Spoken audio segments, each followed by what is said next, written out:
Hi friends, அஸ்ஸலாமு அலைக்கும். Welcome to Noorul mini kitchen. இன்றைக்கி வந்து மஷ்ரூமும் பட்டாணியும் வச்சு சூப்பரான ஒரு லஞ்ச் செய்ய போகிறோம். இது ரொம்ப சூப்பராக இருக்கும். நீங்கள் கண்டிப்பாக செஞ்சு பாருங்கள்.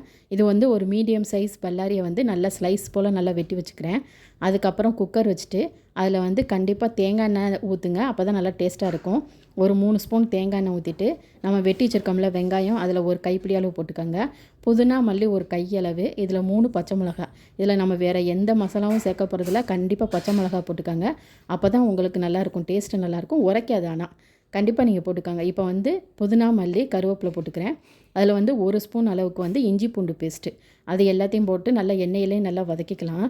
நல்லா வதக்கின பிறகு நம்ம வெட்டி வச்சுருக்கோம் இல்லையா மஷ்ரூமும் பட்டாணியும் நான் போட்டுக்கிறேன். நீங்கள் வந்து இதிலே வந்து கேரட்டு பீன்ஸ் கூட போட்டுக்கலாம். நான் இது ரெண்டையும் போட்டு ரொம்ப சிம்பிளாக ரொம்ப சூப்பராக இருந்துச்சு. இதில் வந்து ஒரு 2 ஸ்பூன் தயிர் வந்து கண்டிப்பாக நீங்கள் ஊற்றணும். இது வந்து ரொம்ப டேஸ்ட்டு சூப்பராக இருக்கும். வேறு எந்த மசாலாவும் சேர்க்க போகிறதில்ல.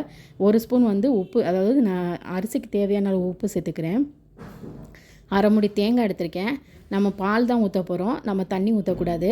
இது வந்து ஒரு காப்படி அரிசி, அதை வந்து நான் அரை மணி நேரம் ஊற வச்சு நல்லா கழுவி வச்சிட்டேன். இப்போ ஒரு இதுக்கு 2 பங்கு அளவுக்கு வந்து தேங்காய் பால் எடுத்துக்கோங்க. இப்போ நல்லா ஒரு 5 நிமிஷத்துலேயே நல்லா எண்ணெயிலே நல்லா வதங்கிடும். ஏன்னா மஷ்ரூம்லேயும் ஏற்கனவே தண்ணி இருக்கும், அதனால் நல்லா ஃபுல் ஃப்ளேமில் வச்சு நல்லா வத்த போட்டுருங்க. இப்போ வந்து 1க்கு 2 பங்கு அளவுக்கு வந்து நான் தேங்காய் பால் ஊற்றிக்கிறேன். தேங்காய் பால் ஊற்றிட்டு அது மேலே வந்து 1 ஸ்பூன் அளவுக்கு நான் நெய் ஊற்றிக்கிறேன். இப்போ வந்து நம்ம அரிசி போட்டுடலாம். தண்ணி வந்து கலகலன்னு கொதிக்கக்கூடாது.